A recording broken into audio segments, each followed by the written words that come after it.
Welcome, everybody. The NFL season is over, and it's time for the NFL offseason. I'm Joe at the Game House, and today we're going to be doing a New Orleans Saints 2024 NFL mock draft.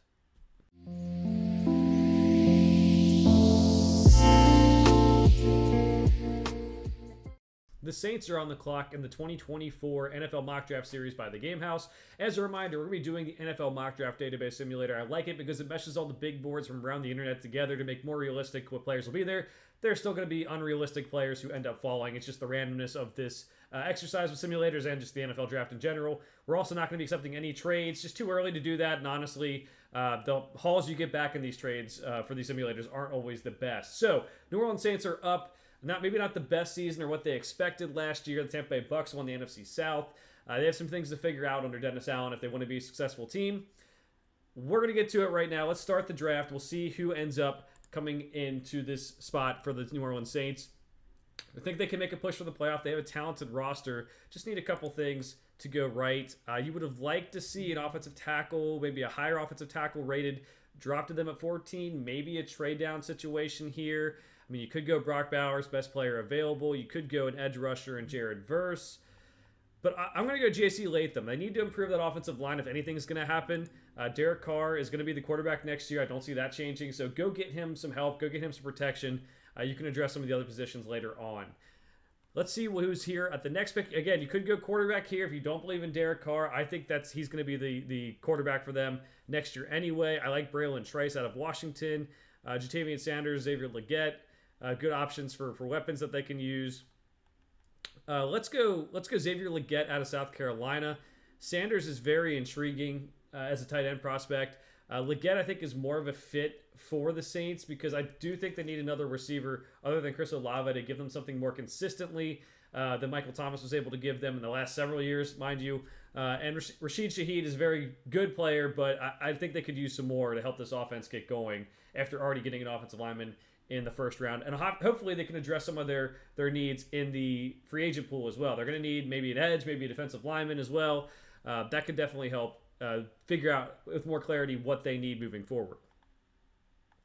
Let's see. We have a couple options at the top for corners. Ben Sinnott would be a good one. Keith Randolph, I might honestly like him better than the options here.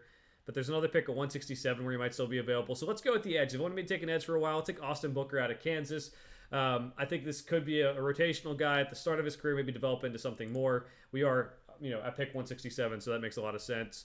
Have a punter at the top of the list. Tory Taylor was really good for Iowa. Would be surprised to see him get picked there. They still want me to take wide receiver, maybe running back too, which makes a little bit of sense. But for depth purposes, that is. We don't have the defensive lineman there. Keith Randolph's gone, so maybe made a mistake there. But again, free agency might help with this pick moving forward. I'm going to go Ray Davis as a backup to Alvin Kamara. He does a lot of things that you're going to like out of running back. He runs with power, but he also is a threat out of the backfield, so that helps as well. We'll go Ben Sinnott here to get the tight end they've wanted me to take forever too. A guy who could be an H-back role more so probably, but can definitely help this team out in the future. Let's go Justin Eboigbe out of Alabama, a guy who I think can fit a role in the NFL, but probably never going to be a star, but can help with the depth of the defensive line for the Saints. And with all these picks at the back end, we can really help the depth at a couple different positions. Let's go Brandon Coleman out of TCU. Let's help the interior line depth after we did get the tackle. I think it's really important for this team to make sure that they have depth throughout the season. That could be a good one. That'll allow us to take Edifon Olafosio out of Washington, a guy who had some injury problems at Washington, so maybe some time could develop into something when he doesn't have those injury issues going on. And let's see here. Haven't taken a corner. That's the one that I could take. They found some corners in the draft before, but I just like having depth of those positions, but there doesn't seem to be one in range besides. Okay, we'll go Marcellus Dial out of South Carolina. Guys, the bottom of the draft is just going to be, special teams players, rotational guys.